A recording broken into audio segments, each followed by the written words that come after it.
When Walt Disney World opened in 1971, the Magic Kingdom opened along with the Contemporary Resort and the Polynesian Resort. Join the Disney Planning Insights podcast as we take a deep dive into what makes the Magic Kingdom so special.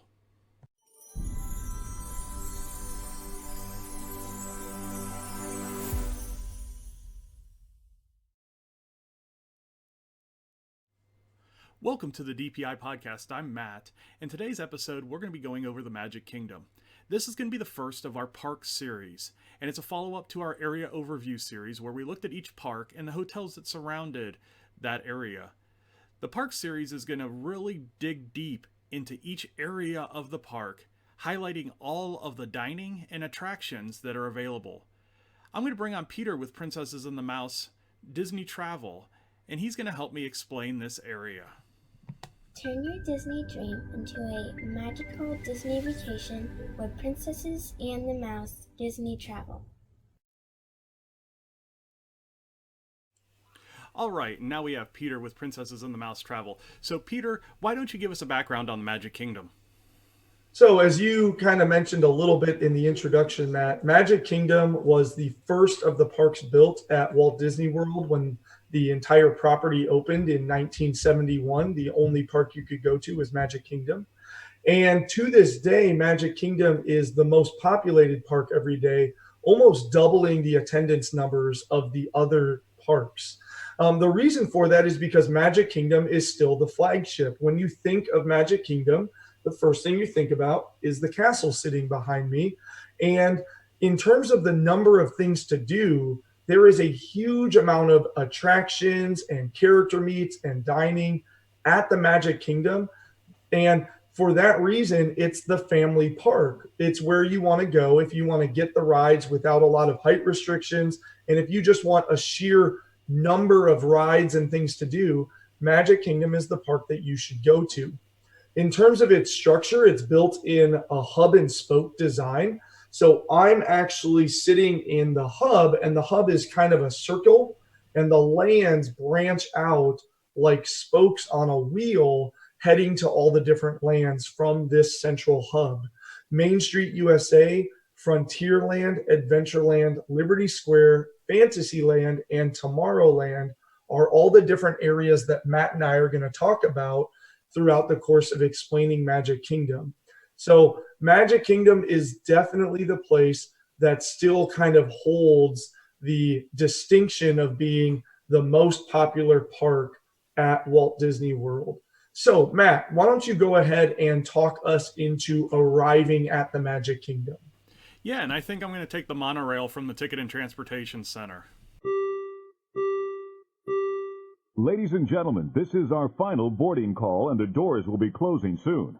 Please board quickly and safely. Our monorail will be departing momentarily. Thank you. Please stand clear of the doors. Por favor, manténganse alejado de las puertas.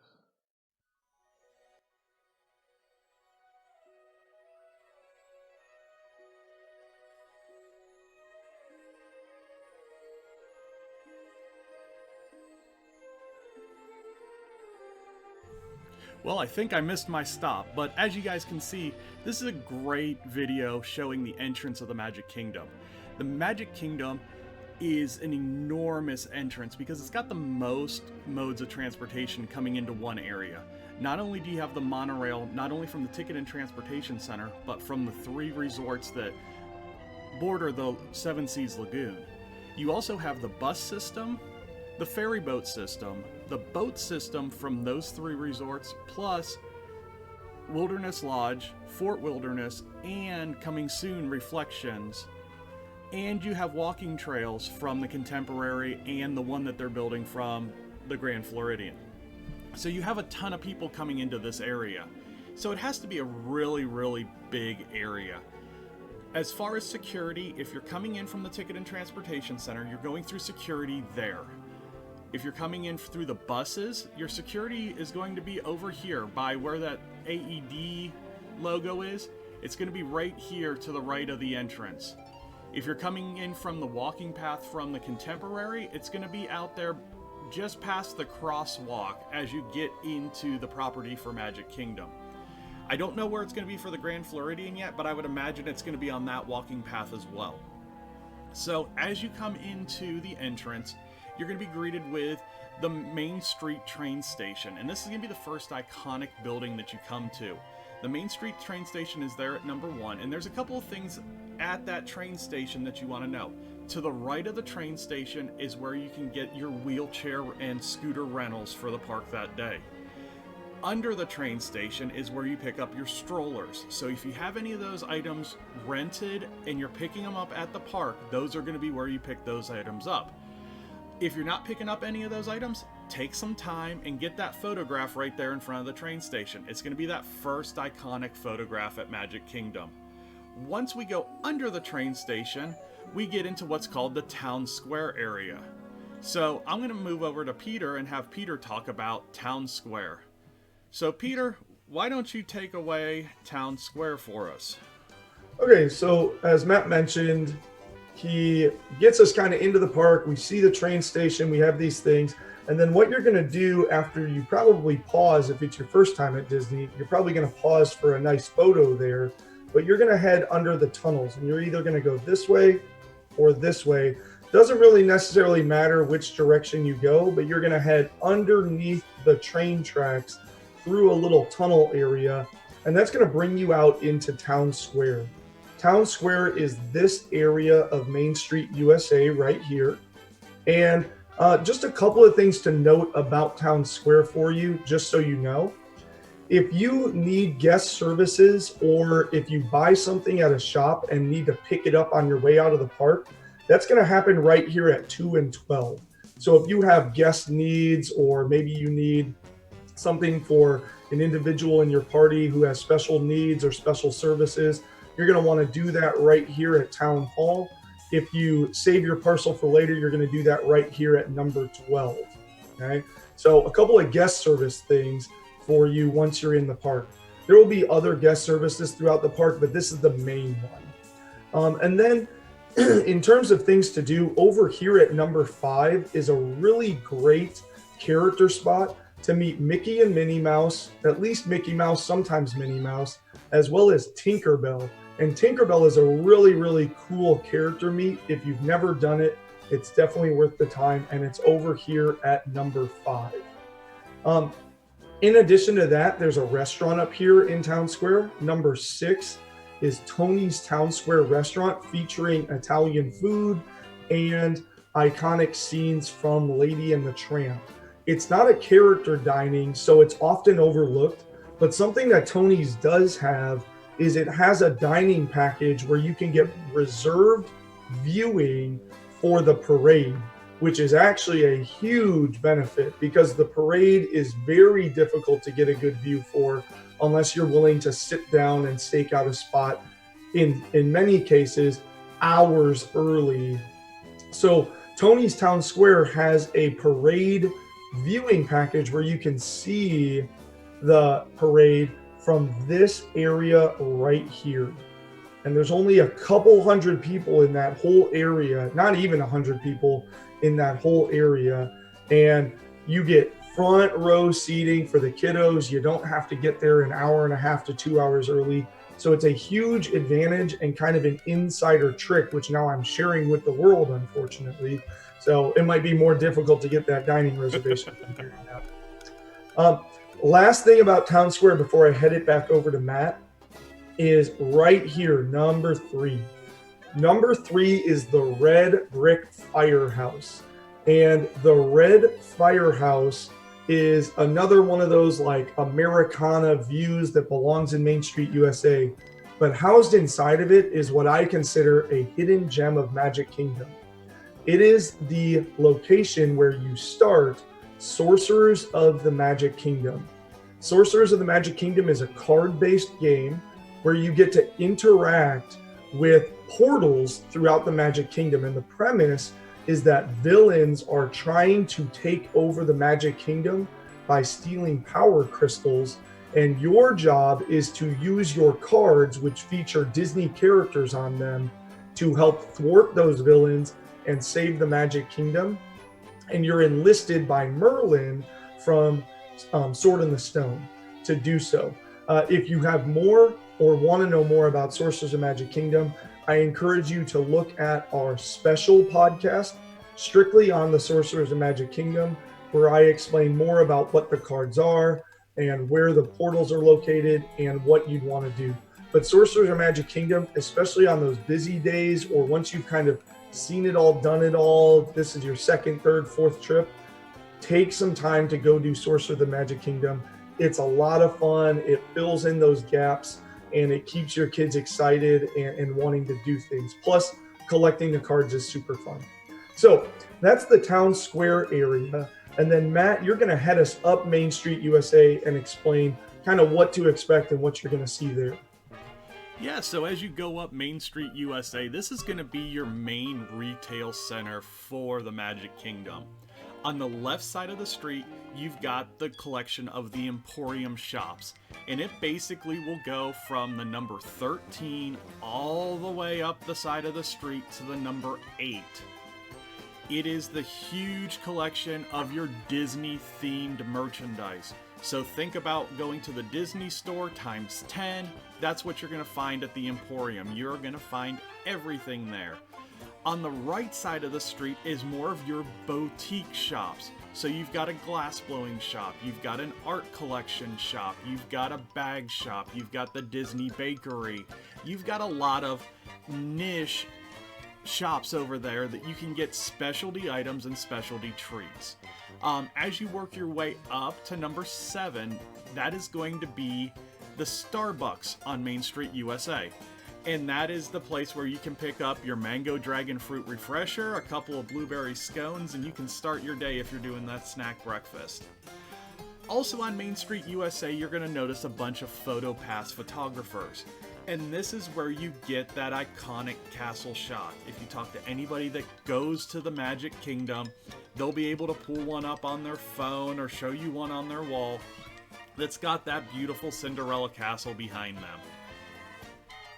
Peter modeled it, but he's off camera, so it doesn't matter. But there are multiple locations, and it really starts at the back of Town Square, basically where the top of that flag is, where my mouse is, and all the way up to the Partners statue, you can get pictures. So I know Peter's favorite picture is right there at the front of the hub, where you can see the Partners in the background, and it's a great picture. Mine's actually a little bit farther back because I like to get the whole castle and try and eliminate some of the people if possible with that higher up shot. So as far as dining goes in this area, 8, 9, 10, and 11 across the back of Main Street USA are going to be your dining options. We'll start over here at number 9. This is going to be the Crystal Palace. This is where you're going to meet Winnie the Pooh and his friends, and you're going to have a buffet-style meal no matter when you go there. It's based off of Friendship Day. There's a friendship parade, and it's a cute little meet and greet with the characters. Number 8 is Casey's Hot Dogs, and that is a quick service, counter service meal. Hot dogs and french fries and that kind of stuff. Number 11 is the Plaza Ice Cream Parlor, where you can pick up your treats. A good place to pick up treats right before the fireworks show or before the parade, so you have something to eat. And then number 10 is the actual Plaza Restaurant, and that's going to be a table service dining option to where you can sit down and have some decent food. As you work your way up into the hub, like I said, we've alluded to the partner statue a couple times, and then you have the castle stage at the back side of the hub, and that's where your Royal Friendship Fair show is going to be right now, and it's also going to be kind of the stage for the fireworks show as well. Cinderella's castle is illuminated with projection, and you have fireworks going up behind it, and this is going to be that main viewing area. As far as this little red dotted line that you see coming through here, this is the parade route. So if you're wanting to get a good seat for that parade, this is the area where the parade goes. It's good to know that it does work its way through the park, and it's good to see it in different areas, because I feel like there's a lot of good viewing areas and a couple of really sneaky ones where you can get a great view of the castle, a great view of the parade, and really get away from some of the people. So that's the parade route, and during that parade time, they will actually block off that road, and you'll see white tape down on the road. You'll see ropes up in some areas, and you'll have cast members telling you, get out of the way. So if you get into that area, you'll understand why they're doing it. So our first little jaunt into a land today is going to be to the left here, and this is one of our tips, is instead of going to the right at the beginning of the day or going up through the castle to go to Seven Dwarfs Mine Train, go ahead and go left here and get into Adventureland. And Peter, why don't you give us a good idea of Adventureland? All right, so as Matt mentioned, one of the first tips of ours today is instead of heading up and to the right, heading for Space Mountain and Seven Dwarfs Mine Train, maybe try to head left and take care of an area that as the day goes on will become busier and busier and busier. So if you come out of Main Street, USA, you can head down this path past Crystal Palace, or if you want to come up into the hub for those photos, you can then head to your first left off of there. But either way, it's going to bring you to this kind of collecting area right in front of a little archway that says Adventureland. And it's a very fun archway. It's kind of themed like sort of like tribal type look and everything like that. But as you head into Adventureland, I want to talk about some different things in here of what you can do to kind of have some themed experiences. So first of all, a couple of attractions. 15 is Swiss Family Treehouse. It's just a walk-through treehouse from the classic movie Swiss Family Robinson. It's a really nice place to go on a hot day or a crowded day to just get away from it all a little bit, decompress a little, maybe take a nice frozen treat in there for a nice walk. But it does require quite a bit of stairs because you do have to walk up and down all the way up into the master bedroom, all the way back down. So it's not, there's no ramps or anything like that. So that's important to know for handicap accessibility. You have to be able to transition and go up and down stairs in order to do that. As you come through then, number 16 right here, that's the flying carpets of Aladdin. So it's a fun little ride, but it kind of puts you into like a bazaar marketplace here. So Aladdin and Jasmine can be met here right at this Mickey head. You've got kind of some shops and snakes and lamps and other stuff through this bazaar. So you have a themed Aladdin area, kind of like you're on the streets of Agrabah right here. Then the next themed thing that you can do is comboing 17 with 22. 17 is Jungle Navigation. 17 is Jungle Cruise. It is a ride where you pile onto a boat and it takes you through the rivers of the world. But it's not really about the scenery. It's not really about what you're going to see. It's about the skippers. The skippers of the boats are dad joke telling machines. I'll take that as a no. Well, everyone, we're on the Nile River. It goes on for Niles and Niles and Niles. 4,000 miles to be exact. And if you don't believe me, you're in disbelief. Really good job, guys. A for effort. Over here we have a beautiful elephant. Hello, how are you? Yes, a little flat. Maybe let's see if she can hit the note. Hi, how's it going? Let's see. Let's hear you sing it. Bad.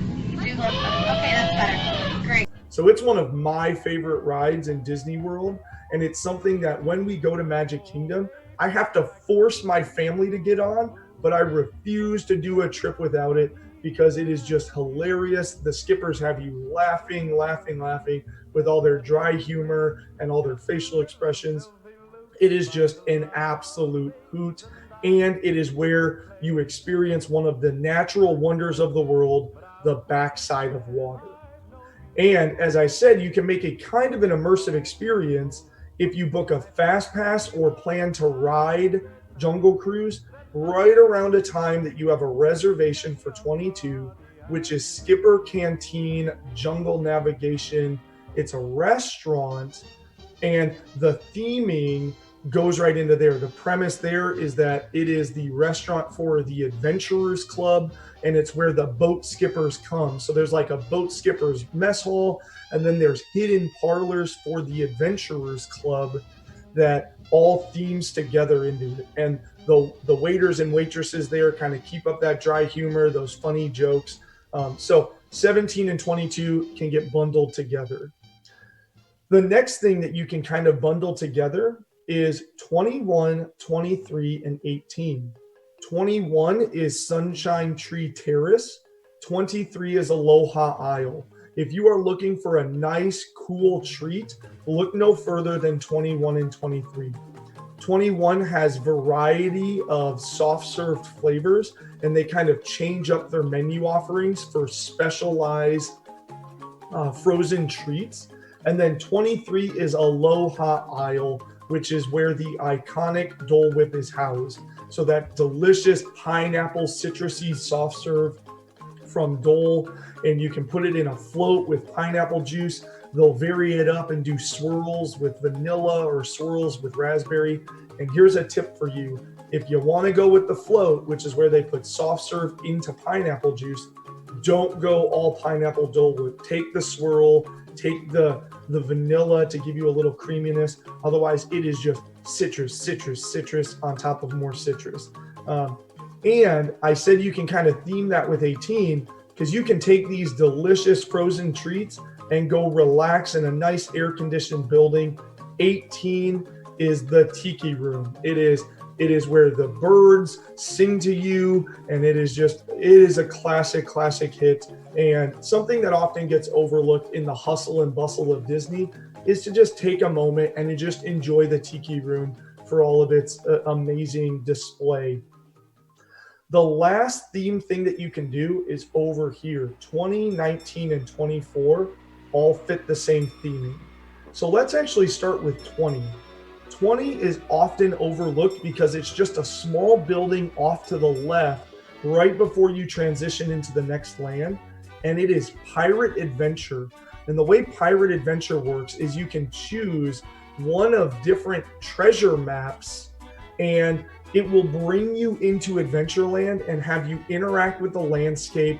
You will hear Jack Sparrow and other characters trying to help you through your quest. And the goal here is to get that treasure, and you get to interact with these different things. So you might have an idol raise out of some water or something else along those lines. So it's, again, one of those things that you can do at your own pace on those busy days, similar to what I talked about earlier with Sorcerers of the Magic Kingdom.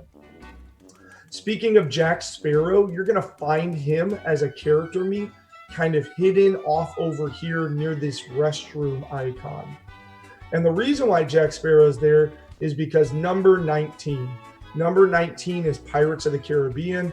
It is one of the flagship rides. You board a boat, you go and you transport into this pirate world. You see these scenes from the Pirates of the Caribbean movies. You kind of track Jack Sparrow as he's kind of hiding and on a treasure quest to steal a map and key and ultimately find the loot and be sitting on a pile of plunder at the end of the ride. So 19, Pirates of the Caribbean, definitely something you want to build into your Disney day. And then finally, 24 is Tortuga's Tavern. It has very sparse hours, and it's not necessarily open at all times of the year. But the big thing there is turkey legs and some other types of fare in terms of food. But it just kind of puts together this whole pirate experience here, and definitely something that you want to do at Disney World when you're in Adventureland. And as Matt mentioned, head left early in the day, knock all this stuff out before the lines get long, because pirates will get an hour-long line. Jungle Cruise can get upwards of 2-hour lines later in the day. But it is something that once you get through your 3 FastPasses, you can typically find Pirates and Jungle Cruise later on the day of. So you can get them as those bonus FastPasses later on in the day. So just keep that in mind as well. If you don't head left, if you head somewhere else, you could potentially do this area as bonus FastPasses later on in your day. From 24 and Pirates, we're going to head up this pathway, or there is a secret back walkway in here, as well as pass-throughs. That was a terrible drawing. As well as pass-throughs here and here to get you out of Adventureland and here closer to the other stuff that we're going to talk about. But all of those kind of head you into the next land, which Matt's going to talk about. All right, so now that we're in Frontierland, we're going to start up here at 26, and that's going to be Big Thunder Mountain Railroad. It's going to be the first thrill ride that you encounter in the Magic Kingdom, and it's one of our top 5 FastPass recommendations for this park. That with the other 2 mountains, Splash and Space Mountain, these are going to be the rides that you want to target with some of those FastPasses. So Big Thunder Mountain is a mine-style roller coaster, and it goes through a gold mining town. It's a cool little ride, about 3 minutes long, and it's got a height requirement for the kiddos at 40 inches. So that's a good thing to remember when you are taking the kids out there. But as far as thrill and fast and everything like that, it's actually probably, I would say, a moderate roller coaster. It's not super fast. It's not no big hills or anything like that. So most kids are going to be okay on that. As we work our way back down, we're going to come down to 25, and that's another one of those iconic rides, and that's going to be Splash Mountain. And it follows Brer Rabbit through his story, and it's a nice long ride, almost 10 minutes long. And you're going to take and have the chance to get wet on this ride, especially during the summer when they've got a couple of those extra cannons off that first drop hill. You could get wet, and then in the front seat on the major drop hill towards the end of the ride, you could get wet as well. So think about that. If it's something that you don't like being wet all day, you might want to ride it later in the day, or if you want to have some time to dry out, make sure you ride it first thing in the morning. Like I said, with our recommendation to come left through Adventureland first, this is going to be one of the first rides that you probably have a FastPass for, so just keep that in mind when you're doing this ride.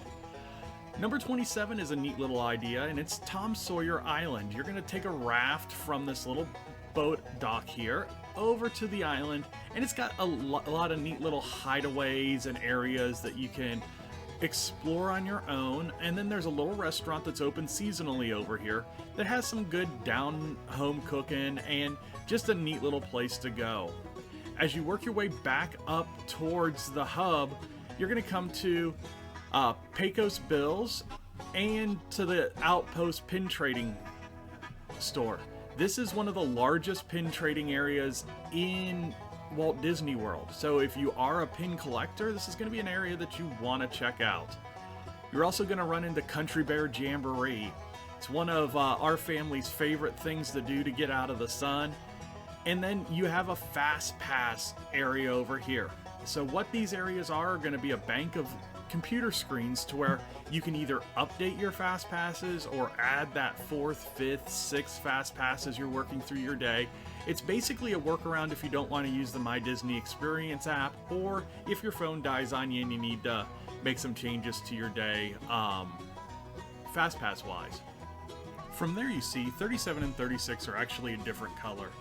This is the Liberty Square area, and we're actually going to save this area for the next episode of this podcast, just because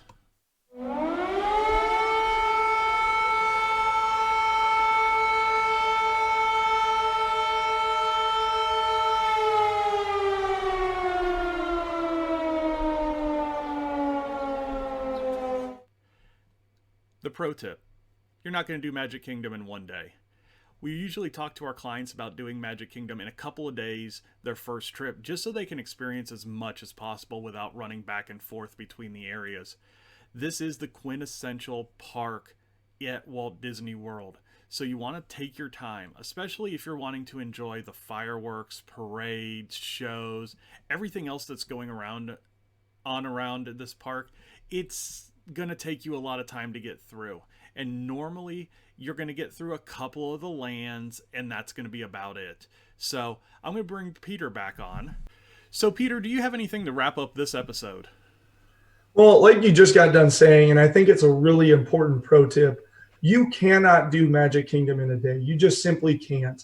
I see families all the time try to plan vacations with me, and they'll say, all right, we're going to do 4 days of park tickets. We're going to do 1 park per day. And I immediately stop them and say, actually, if you're going to do 4 days, how about you tell me which park you don't want to go to? Because you really need 2 days in Magic Kingdom. If you try to hit Magic Kingdom in a day, you're going to get done and you're going to go, wow, we didn't even get to a quarter of it. There are so many things you don't see. There's so many experiences you don't do. The best thing you can do in Magic Kingdom is do kind of what Matt and I are doing with these podcasts. Plan a day where you hit the 3 lands that we just talked about, get your fast passes on Splash Mountain and Big Thunder Mountain, check out those adventure quests, plan some meals, see everything, watch the parade, watch the fireworks, and then hit a second day over in the other parts of Magic Kingdom that we're going to be talking about next. If you go into Magic Kingdom without a plan or trying to do it all in one day, you're going to get frustrated, you're going to get exhausted, and you're going to leave feeling kind of defeated almost. Yeah, so you just kind of do that. You're going to run back and forth from land to land to land, and you're going to lose so much time just running back and forth that it's really going to ruin your day. Absolutely, absolutely. So I think that about does it for this episode. So I want to thank everybody for watching us today. Peter, you got an outro for us? No, thanks a lot for watching. And as always, feel free to contact us if we can help you, whether it's just to ask some questions or if you want to take on the brunt of the planning. We're happy and here to help. All right. You guys have a wonderful day. Bye now.